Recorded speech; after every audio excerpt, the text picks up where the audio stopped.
So let me start, before I talk about kind of the changes that are going to happen in Jersey City Police Department. I do want to say that we're very proud of the progress we've made over the last 4+ years. We've grown the police department from 769 officers to 950 officers today. We've made reforms via policies and procedures and structure, which we're very proud of. And we think that we've also diversified the police department, making it more reflective of the community. Today is an important step that we will formally taking the step and sending a letter today to the FBI to notify them that we'll be terminating in its entirety the off-duty program. I will share with you the contents of the letter really quickly, and then we will open it up to questions on timing and where we'll go from here. It was addressed to the FBI. They were notified today. We said, thank you for hosting our recent meeting regarding the investigation into the Jersey City Police Department of off-duty program. The investigation has uncovered long-standing corrupt practices connected to this program. I'd like to extend our appreciation to yourself, your agents, and support staff of the United States Attorney's Office for your work. The City of Jersey City is committed to ensuring that this investigation and its resulting convictions are not wasted. As I indicated in our meeting, we will voluntarily take the following steps. First, we will commit to a phased-out ending of the off-duty program in its entirety. The first phase will end the off-duty program for jobs involving private citizens, trucks, delivery records, licensed premises, and the Jersey City Housing Authority. All other off-duty assignments, specifically those involving large construction sites and work by utilities impacting vehicular traffic, will be ended within 6 months to 1 year. We're going to target 6 months on that. Alternate measures for traffic control be implemented if state or local law officers or uniformed officers are required. On-duty Jersey City officers will be assigned to those.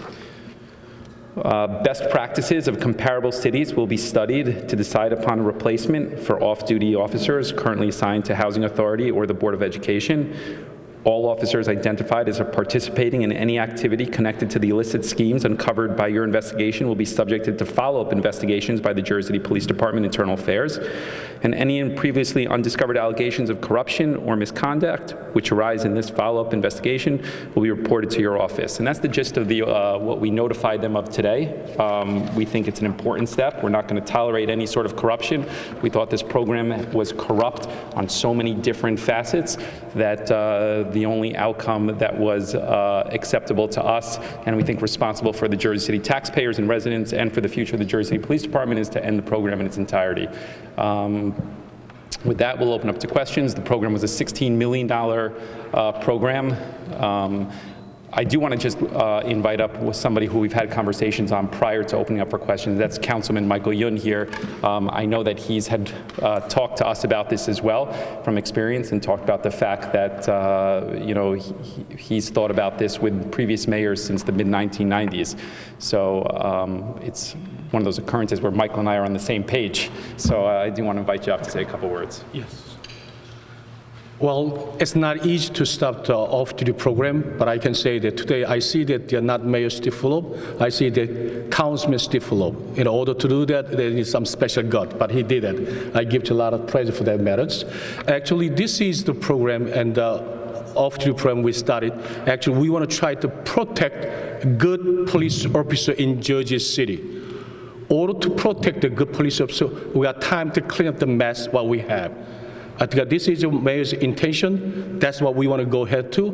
But when we set up the committee, we're going to make sure that every party's opinion will be together, and we try to make a program more valuable and more better for the future of Jersey City. Thank you. Okay. So with that, we'll open it up to any questions, and if there's any specifics regarding the finances of the program or what we'll be doing, we're happy to address it. The intentions were to provide safety around certain construction sites, and to overlook those construction sites or utility projects, or supplement some of the officers within Housing Authority or the Board of Education. We will be using best practices from elsewhere in the country. I think if you take a step back and you say, why is it that across the river you can build a 80-story building and not be required to hire one police officer in a densely populated area, more densely populated than here, yet across the river here, you're required to hire quite a few officers at a very high cost. you know, it begs a lot of questions there. And we're going to take on the best practices from some of the larger cities that have significant construction projects. We're going to use the program as an opportunity to hire more Jersey City residents. I'm going to start on that. And we're going to use that as an opportunity to give employment to people that haven't had jobs for a while here in Jersey City. So that's a starting point.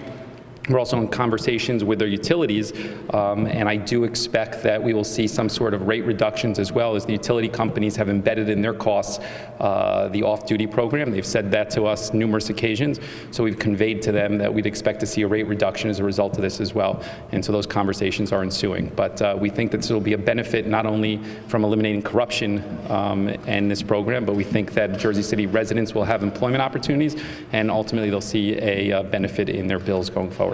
Last year alone, you had 60 officers that made more money doing off-duty work than they did in their base salary as a Jersey City police officer, which questions their priority. You have officers that tripled their salary because they were more focused on off-duty work than police work. There are issues clearly with regards to priority on this, so we think we're making the responsible decision on that. You want to talk about a little bit about the program is funded, the money comes in from the individual vendors who are asked or in some cases demanded to hire off-duty police officers to do certain work or jobs or deliveries in Jersey City. And quite frankly, in a lot of cases, I would also question whether the police officers being hired were necessary in the first place. So you can look at that $16 million as, well, what does Jersey City care? Because it's not your money, it's being paid by the companies. The reality is it was a hidden tax on the residents of Jersey City. Yeah, we paid approximately $2 million just on utilities in the last year.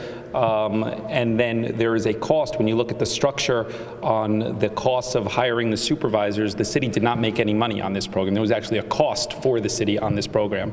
So outside of seeking rate reduction, more employment opportunities, the taxpayers will save money directly from the elimination of this program. And most importantly, though, it will eliminate a corrupt program.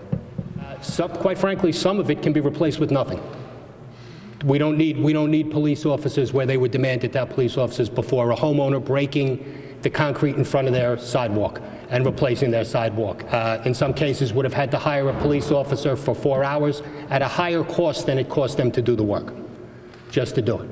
So some of it can be replaced with nothing. Others are going to have to be replaced with a very extensive system to ensure the safety of our residents. For instance, if there is traffic problems, if there's a four-way traffic signal, we might have to have the police department do it on duty.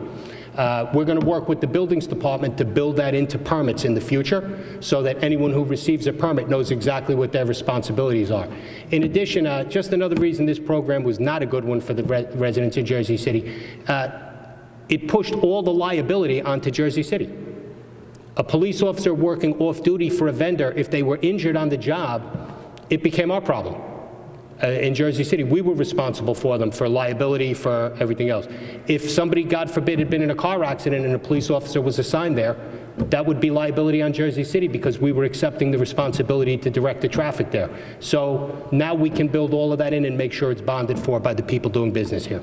You're looking at the problem with corruption. If you do something about it, which we are, and if you arrest people and if you demand that people being held accountable, it seems like there's a lot of corruption going on because the public's hearing about it every day until we get it cleaned up. If we ignored it, it wouldn't be in the paper at all and everybody would think everything is fine. And that's always the problem with corruption. When you dedicate yourself to doing something about it, you hear about it all the time and it seems like to people out there that there's more of it going on. The truth is more of it is being addressed. Yeah, we have confidence in the police director. We think he's done a great job rooting out corruption. We think that the structural changes were important that happened. And I think, you know, he said it perfectly with regards to the aggressiveness that we've been towards taking control of this, that's been systematic in the system for, or systemic in the system for 40 plus years, as one of the council people say. We're making the changes. Let's not distort the fact that we're not saying that if a police officer wants to do something in their private time, they're totally incapable of doing that. Nobody has a problem with that whatsoever. The issue is the off-duty Jersey City program. Let's not. Okay, let's not convolute. Okay, yeah, let's not convolute multiple issues here because one is entirely unrelated. If any one of the 960 or 50 officers want to be employed elsewhere, they're totally allowed to do that. There's no problem with that whatsoever. It just won't be via this program. Yeah, the message is that we are being very, very aggressive in rooting out corruption and corrupt programs throughout Jersey City. We're going to continue doing this, and you know, regardless of the circumstances, we think that this is the right thing to do. It should have been done 20 years ago. If I could only add one thing to that, I apologize, but one of the saddest things about these investigations is that there are officers involved who I believe were good police officers. I believe that if this program hadn't existed, they would not have been corrupt officers. I think that the opportunity was just too easy and too obvious, and everyone around them was doing it. And I believe that that is a failure. If we want to point to a failure that I feel on my part and on behalf of the leadership in the police department, it was allowing that system to be there till these people got hurt. So we're correcting that today, because there were some of the officers I believe would have found something corrupt to do anyway. But there were others who I do not believe that about. And I think if we had been better at making sure the opportunities weren't there, they'd still be on the police department today. I just want to add, when you factor in the costs of the civilian costs and administering the program, the city loses, the taxpayer loses money on this program. All right, thank you very much. We appreciate your time.